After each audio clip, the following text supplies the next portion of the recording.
जिन मोअज़्ज़ज़ अरकान बार आप लोगों ने रूल ऑफ लॉ और सुपरमेसी ऑफ कॉन्स्टिट्यूशन का हलफ उठाया हुआ है।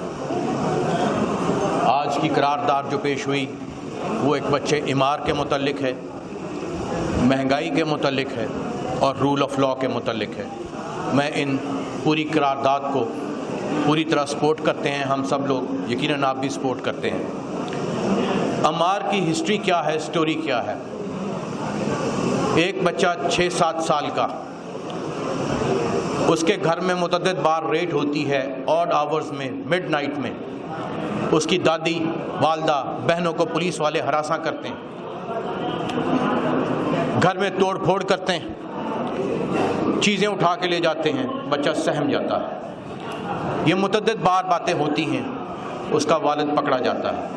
एक 6-7 साल का मासूम बच्चा कहता है मुझे मेरे बाप से मुलाकात करवा दो। वो चीफ़ जस्टिस को ख़त लिखता है, वो जुडिशरी को इन्वॉल्व करता है, लेकिन उसकी कोई बात नहीं सुनी जाती। यहाँ मैं समझता हूँ कि इस्टेब्लिशमेंट के साथ साथ हमारी जुडिशरी का भी कसूर है, ये भी उसमें इस बात के उसकी मौत के ज़िम्मेदार है। वो बच्चा बीमार हो जाता है,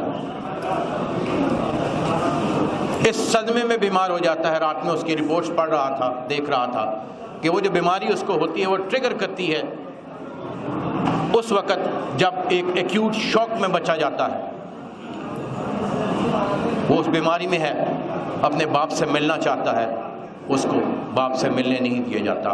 ना इस्टेब्लिशमेंट उसकी मदद करती है, ना पुलिस उसकी मदद करती है, और ना हमारी ये सो कॉल्ड जुडिशरी उसकी मदद करती है। वो बच्चा फौत हो जाता है, शहीद हो जाता है। उसके जनाजे के लिए चीफ सेक्रेटरी को दरख्वास्त दी जाती है। और यहाँ मुनाफिकत की इंतहा देखिए, वो जो लोग कहते हैं कि हमारा पॉलिटिकल से कोई ताल्लुक़ नहीं है, हम पॉलिटिकल इन्वॉल्वमेंट नहीं करते, उनको चीफ सेक्रेटरी लेटर लिखता है, बाकायदा लेटर डायरी डिस्पैच करके लिखता है कि जनाब ये सानिया हो गया है, उनकी दरख्वास्त आई है, तो क्या आप हमें अलाउ करते हैं कि उसके वालिद को हम उसके जनाजे में जाने की इजाज़त दें? वहाँ से इजाज़त मिलती है तो फिर वो उसके जनाजे पे सिर्फ जनाजा पढ़ के दफनाने की भी इजाज़त नहीं दी जाती, उसको वापस ले जाते हैं। ये है जुल्म की इंतहा। कॉन्स्टिट्यूशन हमारा ये कहता है कि हमने आइन के तहफ़्फ़ुज़ की कसम खाई है, और आइन ये कहता है कि हमारे इस्टेब्लिशमेंट और बाकी इदारे पॉलिटिक्स में मुदाखलत नहीं करेंगे। लेकिन ये हर चीज़ में मुदाखलत करते हैं और मुनाफिकत करते हैं और कहते हैं हम तो न्यूट्रल हैं, हमने तो कोई चीज़ नहीं की।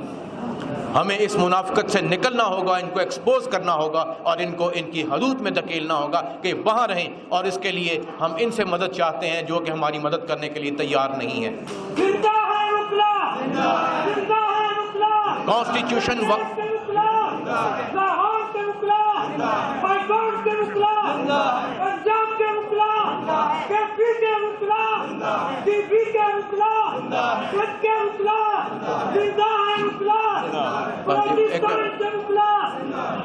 मैं ज़्यादा लंबी बात नहीं करूँगा, सिर्फ 2-3 बातें करूँगा। पिछले दिनों मैं अखबार नवीसों की बात सुन रहा था। एक बड़े सीनियर अखबार नवीस ने कहा कि जी 25-30 अखबार नवीसों को एक जनरल साहब ने बुलाया और कहा कि हमने कश्मीर का सौदा इसलिए किया है कि हमारे टैंकों में डालने के लिए पेट्रोल नहीं है, हमारे टैंक चलने के काबिल नहीं है, हमारी मिलिट्री चलने के काबिल नहीं। आज वही जर्नैल अमेरिका में पिज़्ज़ा हट चला रहे हैं, कुछ और जर्नैल हमारे जजीरे लेके बैठे हैं, कुछ नॉर्वे में महल लेके बैठे हैं। ये सब करप्शन का माल है और हम उनकी अकाउंटेबिलिटी नहीं कर सकते। अब क्यों नहीं कर सकते? आप एक मासूम गरीब आदमी को तो उठा लेते हैं, लेकिन आपके वो लोग जो इस मुल्क का आइन तोड़ गए, उसका हुलिया बिगाड़ गए, और आज भी वो बड़े फख्र से कहते हैं कि हाँ हमने उस वक़्त ये किया था, हमने उस वक़्त पॉलिटिकल इंजीनियरिंग की थी। उन्होंने यकीनन आर्टिकल 6 की खिलाफ वर्जी की हुई है और उनको आर्टिकल 6 के तहत हमें उनको ट्राई करना है। और मौजूदा चीफ जस्टिस साहब, मैं आपसे अपील करता हूं और कहता हूं कि फैज़ाबाद धरने केस का अमल दरामद किया जाए और उन सब के खिलाफ कार्रवाई की जाए। हम आपके साथ हैं, और अगर आप ऐसा नहीं करते तो हम आपके भी खिलाफ हैं। हमने अपनी कौम की आने वाली नस्लों के लिए जिहाद करना है, और हम इस जिहाद के लिए हम सब वकला ہم سب وکلا اس کے لیے تیار ہیں. اگر ہم ایسا نہیں کر سکتے تو ہمیں یہ کوٹ اور یہ وردی پہننے کا اور یہ وکالت کرنے کا کوئی حق نہیں ہے. ایک بات میں اور کہتا چلوں, آخری بات جی, میری بیٹی جو بہن کہہ رہی ہے کہ آخری بات, پچھلے دنوں میں تقریریں سن رہا تھا مختلف بڑے بڑے لوگوں کی, کچھ پرائم منسٹرز کی, کچھ اور کی, کہ جی یہ پل جو ہے یہ اس لیے بن گیا کہ اس میں آرمی چیف نے بہت محنت کی, یہ ہمیں قرضہ IMF سے اس لیے مل گیا کہ آرمی چیف نے ہمیں فلاں کیا, اور یہ سڑک اس لیے بن گئی کہ آرمی چیف نے ہمیں اصلاح کیا. تو مجھے سمجھ نہیں آتی کہ چین آف کمان کے ساتھ ہی 20 گھنٹے میں ایک نیا آدمی جو ہے جس کی نہ بیسک ٹریننگ ہے وہ ماہر معیشت کیسے بن جاتا ہے. تو مجھے ایک مثال یاد آ گئی. ایک جنگل میں لوگوں نے بادشاہ کو کہا کہ ایک بادشاہ جو ہے وہ بنایا جائے, تو انہوں نے ایک بندر کو بادشاہ بنا دیا. جنگل میں آگ لگ گئی تو لوگ بادشاہ کے پاس گئے, انہوں نے کہا بادشاہ سلامت, جنگل میں آگ لگ گئی ہے. تو بندر نے ایک درخت سے دوسرے درخت پہ چھلانگ, دوسرے سے تیسرے پہ چھلانگ, تیسرے سے چوتھے پہ خلاف, جنگل میں آگ لگ گئی, جانور مر گئے. تو بندر تھک کے بیٹھ گیا. اس نے کہا کہ بادشاہ سلامت بہت ساری جانیں ضائع ہوں گی. اس نے کہا ہم نے کوشش تو بہت کی تھی. تو بھائی یہ حال ہے ہمارے ملک میں.